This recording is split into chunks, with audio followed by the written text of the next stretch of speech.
اگر راستہ وہاں سے نہیں بن سکا جہاں سے تم نے سوچ رکھا تھا، تو اس کا مطلب یہ نہیں کہ اب کبھی تم منزل تک نہیں پہنچ سکو گے۔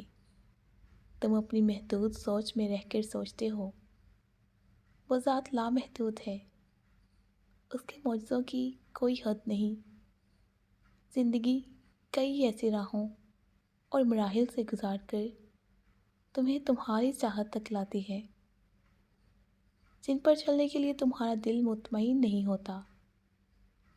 ایک طریقہ وہ ہے جس کے لیے تم خود کو تیار کرتے ہو، اور دوسرا وہ جس کے لیے اللہ تمہیں تیار کرتا ہے۔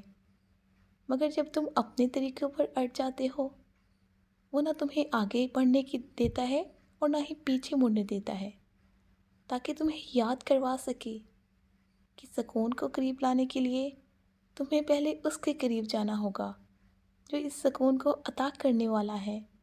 مایوسی اور امید تم میں ہے۔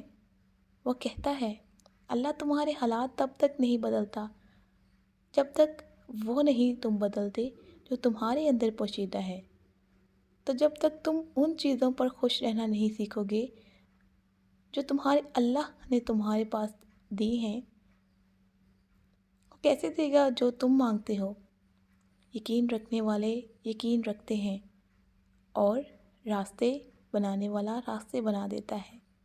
تو تم یہ کن اندیشوں میں پڑے ہو؟ منصوبے بھی وہ بناتا ہے اور راستے بھی وہی نکالتا ہے۔